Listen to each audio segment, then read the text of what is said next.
بسم الله الرحمن الرحيم. الرحمن علم القرآن خلق الإنسان علمه البيان.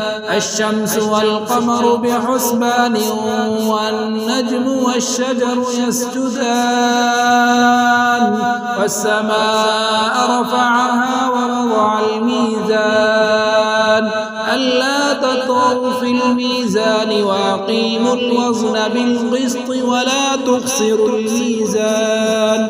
والأرض وضعها للأنام فيها فاكهة والنخل ذات الأكمام والحب ذو العصف والريحان. فبأي آلاء ربكما تكذبان؟ خلق الإنسان من صلصال كالفخار وخلق الجان من مارج من نار. فبأي آلاء ربكما تكذبان؟ رب المشرقين ورب المغربين. فبأي آلاء ربكما تكذبان؟ مرج البحرين يلتقيان بينهما برزخ لا يبغيان. فبأي آلاء ربكما تكذبان؟ يخرج منهما اللؤلؤ والمرجان. فبأي آلاء ربكما تكذبان؟ وله الجوار المنشآت في البحر كالأعلام. فبأي آلاء ربكما تكذبان؟ كل من عليها فان ويبقى وجه ربك ذو الجلال والإكرام. فبأي آلاء ربكما تكذبان؟ يسأله من في السماوات والأرض كل يوم هو في شأن. فبأي آلاء ربكما تكذبان؟ سنفرغ لكم أيها الثقلان. فبأي آلاء ربكما تكذبان؟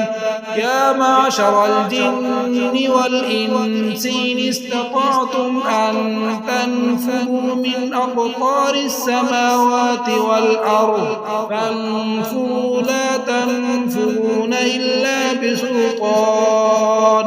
فبأي آلاء ربكما تكذبان؟ يرسل عليكما شواظ من نار ونحاس فلا تنتصران. فبأي آلاء ربكما تكذبان؟ فإذا انشقت السماء فكانت وردة كالدهان. فبأي آلاء ربكما تكذبان؟ فيومئذ لا يسأل عن ذنبه إنس ولا جان. فبأي آلاء ربكما تكذبان؟ يعرف المجرمون بسيماهم فيؤخذ بالنواصي والأقدام. فبأي آلاء ربكما تكذبان؟ هذه جهنم التي يكذب بها المجرمون يطوفون بينها وبين حميم آن. فبأي آلاء ربكما تكذبان؟ ولمن خاف مقام ربه جنتان.